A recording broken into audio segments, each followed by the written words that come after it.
Bueno, pues les cuento, mi nombre es Inés Elvira Restrepo, yo soy médico pediatra, egresada de la Universidad del Rosario, tengo una subespecialidad, llevo trabajando 24 años en la clínica infantil con subsidio, un excelente empleador, con 24 años de estabilidad laboral, como debe ser, ¿no?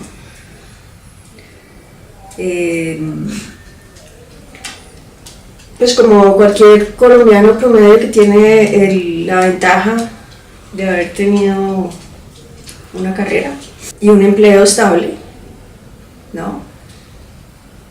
Nunca me preocupé por pensar en la pensión, o sea, lo asumía como un derecho adquirido después de invertirle más de 30 años de mi vida al ejercicio de mi profesión,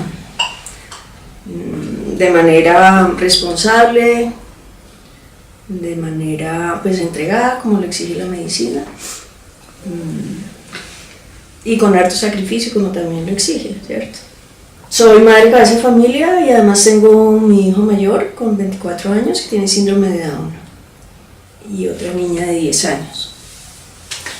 Entonces, pues para mí el tema de pensión siempre estuvo como algo que afortunadamente tenía uno como un respaldo, pero pues lo asumí siempre como un derecho que uno adquiría cuando era un buen ciudadano, básicamente. Y cuando había tenido el privilegio de tener un trabajo formal durante casi 30 años de su vida. En el año 1999, tal vez hacia el 2000, eso fue como una ola, una cosa rarísima que pasó en la empresa, en la caja de compensación a la cual pertenecía, donde de un momento a otro llegaron a informarnos que había que trasladarse. Yo venía desde hacía ya varios años pues, afiliada con pensiones, que teníamos que sí o sí trasladarnos a los fondos privados. Es más, yo recuerdo haber estado en esa ocasión y en 2 o 3 visitas adicionales que nos hicieron, porque era una cosa casi que inminente ya, atendiendo a mis pacientes en cuidado intensivo, porque yo soy pediatra intensivista, y en esto entre un paciente y otro, pues que teníamos que firmar unos papeles de protección, sería en esa ocasión, sí, protección. Pues porque era casi que una política de la empresa, que para ser fieles a la empresa, pues teníamos todos en masa que afiliarnos, trasladarnos, digamos. Uno, pues como buen trabajador además y fiel a su empresa, pues siempre asumió que era lo que había que hacer. Rápidamente nos informaban de que, si mal no recuerdo yo, algo como que Colpensiones se iba a quebrar, se iba a acabar. Bueno, eso rápidamente le decían a uno en 3 cosas que además uno no entendía, porque es que para entender el tema de pensiones uno tiene que ser experto en el tema de pensiones, porque eso nadie lo entiende, ellos no se entienden. El tema, para resumirles, fue que de la manera más ingenua, yo recuerdo en esa ocasión haber dicho que yo tenía un hijo con discapacidad, y que si eso tenía alguna implicación en el traslado. Básicamente la respuesta siempre fue no, o sea, una desinformación total. Luego pues uno confió en que era lo mejor que había que hacer y llenamos un formulario rápido, y bueno, eso quedó así.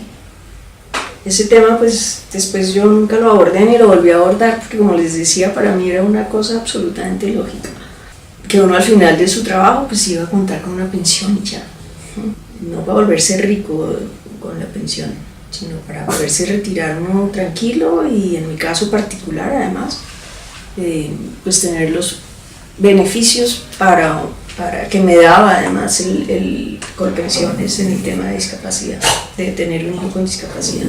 Faltando 10 años para que me pudiera devolver, creo que nos mandaron una nota rápida a la cual pues yo respondí yendo nuevamente a protección para que me volvieran a explicar cuáles eran los beneficios o no de quedarme o de devolverme.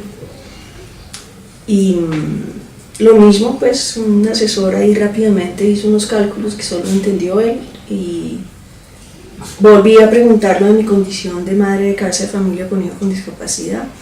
Nadie me dio ninguna información. Realmente para uno eso era muy complicado porque salirse del trabajo, perder tiempo, o sea, era supremamente complicado hacer esa vuelta. Yo cometí desafortunadamente el error. No tuve quien me orientara además, ni quien me explicara, pues tal vez porque tampoco vislumbrábamos lo que se venía, ¿no? Entonces no se le dio como digamos, la atención suficiente. Bueno, y ¿cuántos años después? 20, 17 años después, resulta que ya estoy para pensionar. Sí, a nosotros nos obligaron a pasarnos en el 99. No se puede decir la palabra obligar, ¿no? Los abogados le dicen no pongamos obligar, pongamos los indujeron. Porque en Colombia todo lo hablamos a medias tintas. No, acá nos obligaron y nos robaron y nos engañaron. En Colombia hay que hablar las cosas como son, porque por eso estamos como estamos. Pues la historia, ¿para qué sirve? Precisamente para mirar y por lo menos darse cuenta de lo que está pasando, ¿no? Que sea esta también una oportunidad realmente para ver, para hacernos preguntas de fondo. ¿Hacia dónde vamos? ¿Y hacia dónde van ustedes, las generaciones nuevas? Algo genérico. O sea, aquí nosotros poniéndonos como genéricas, no de manera individual. Profesionales con estudios de posgrado, de doctorados, 30 años de la vida estudiando, informándose.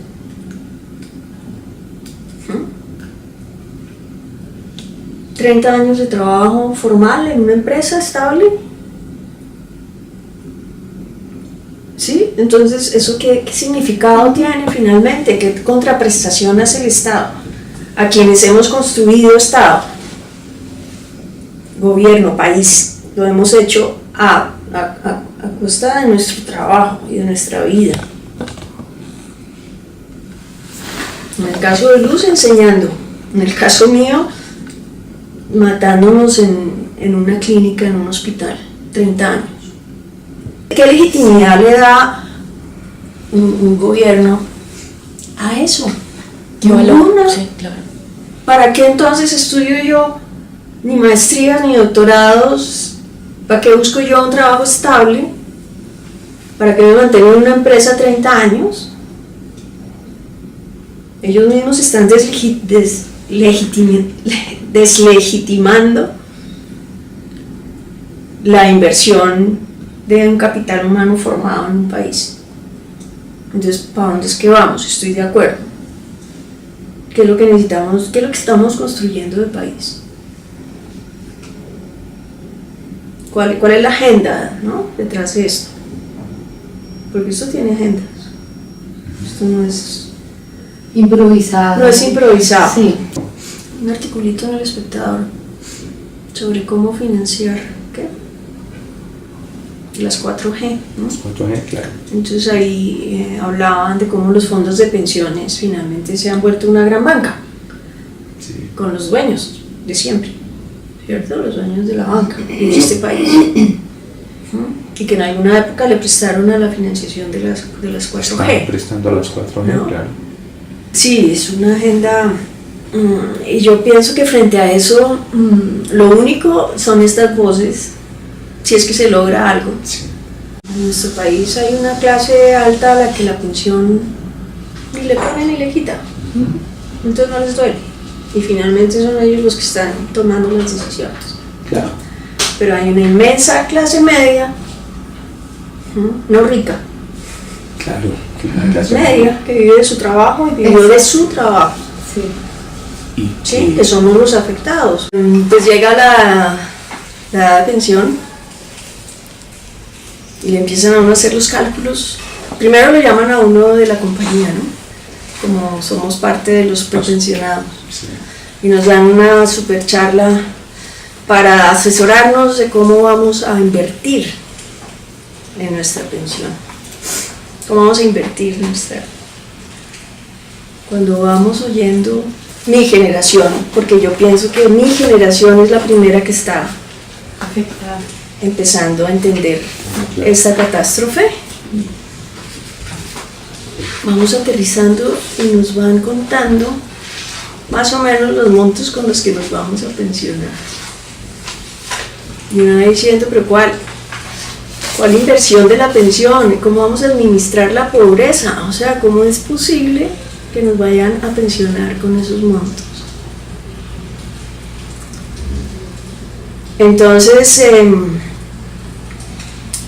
mi caso particular es más o menos, en este momento yo me pensionaría ni siquiera con una quinta parte de lo que legalmente me corresponde por mis salarios que he mantenido estables durante 30 años, 25. Pero además, como tengo hijo con discapacidad, ese ahorro me lo dividen en dos, porque no solamente me debe mantener a mí, sino debe mantener a mi hijo.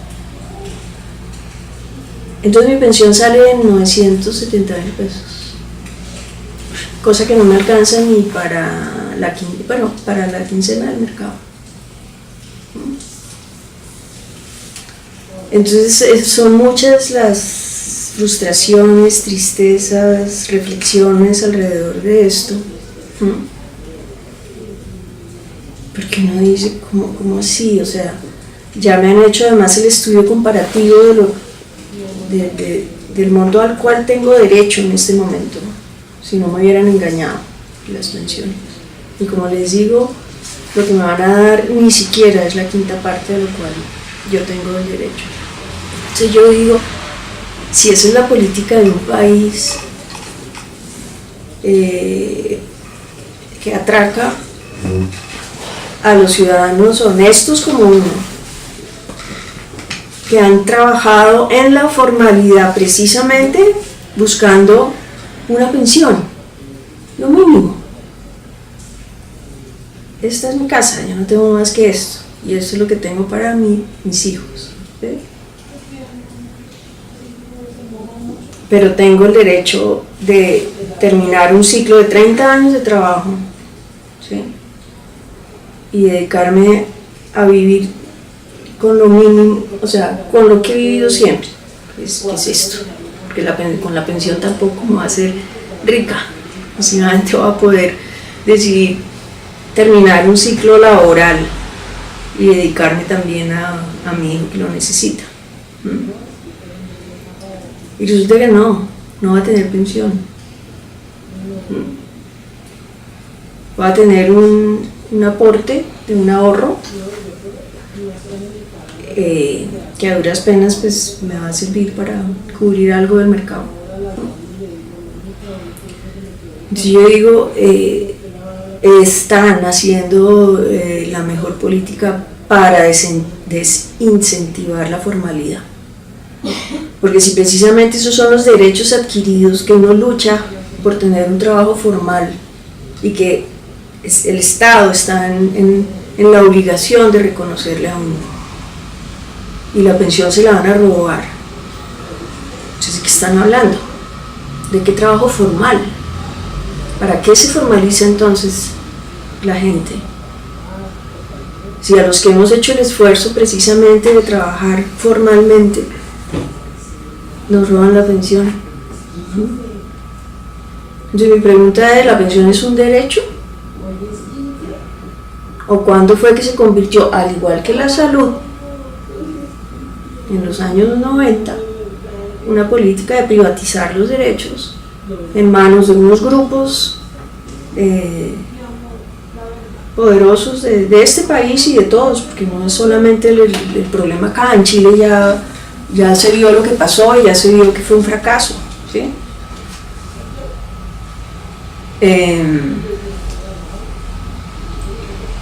Pero no, o sea, va absolutamente en contravía de lo que sería un estado de bienestar, un estado que protege precisamente a los ciudadanos que han invertido toda su vida aportar desde un trabajo honesto, para que después de 30 años los grupos poderosos cojan su plata con engaños, la inviertan, le cobren a uno además por el mantenimiento de esa plata y le terminen devolviendo a uno 5 centavos. A mí me da una tristeza leer que mi pensioncita está por ahí invertida en las carreteras 4G, ¿no? Que además se las robaron ya también. O como dicen los doctores allá en Montenegro y todos los demás, que han ahorrado 222 billones de pesos. ¿Dónde está ese dinero? ¿En manos de quiénes? ¿Dónde está la gente de la tercera edad? ¿Dónde están los niños? Eso es lo que mide el desarrollo,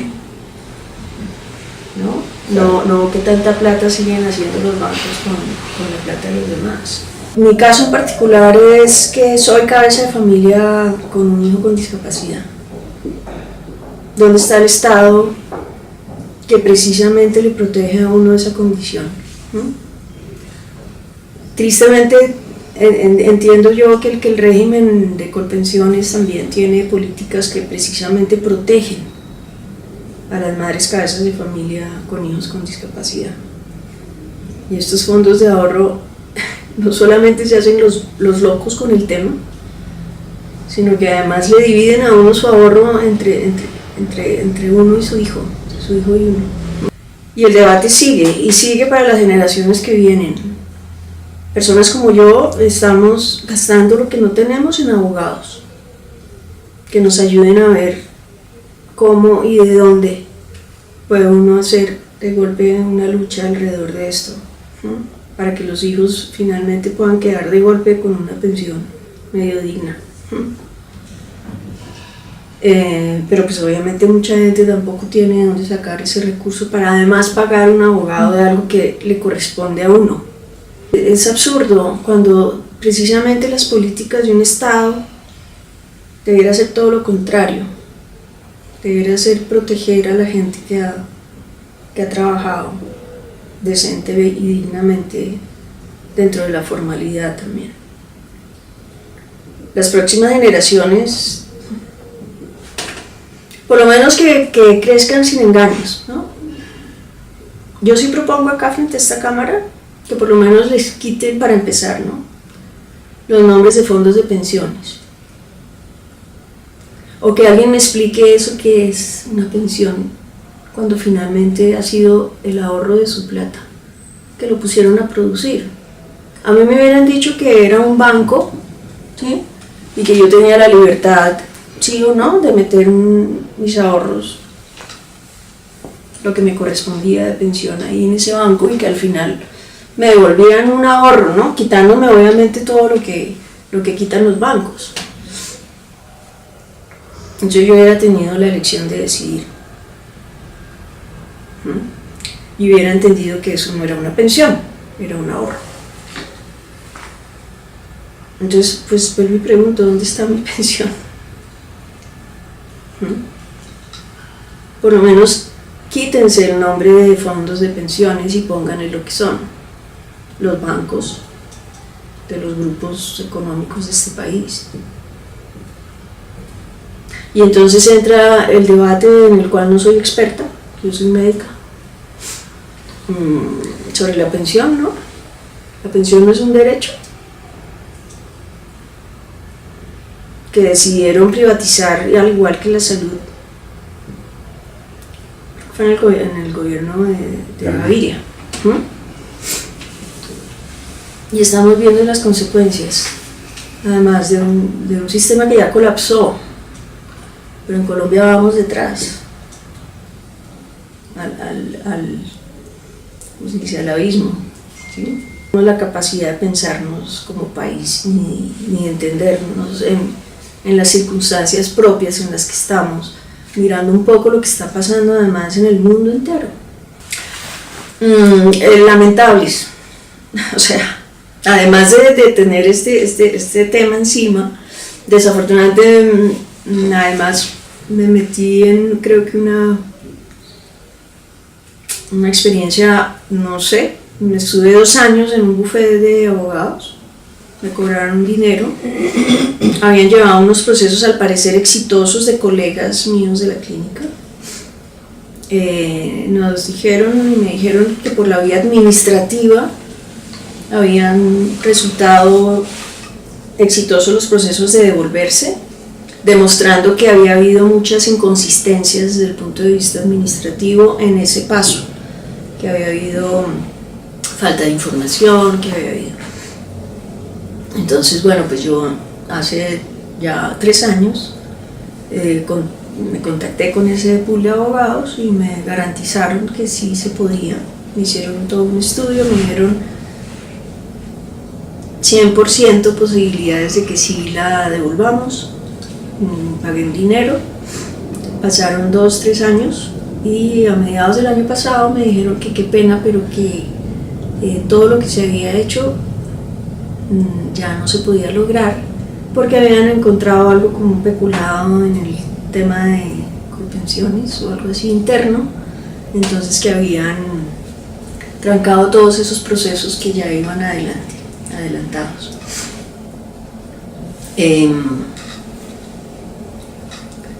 Entonces eso pues quedó trancado. Ahorita estoy golpeando otras puertas de otros abogados para ver si hay algo para hacer.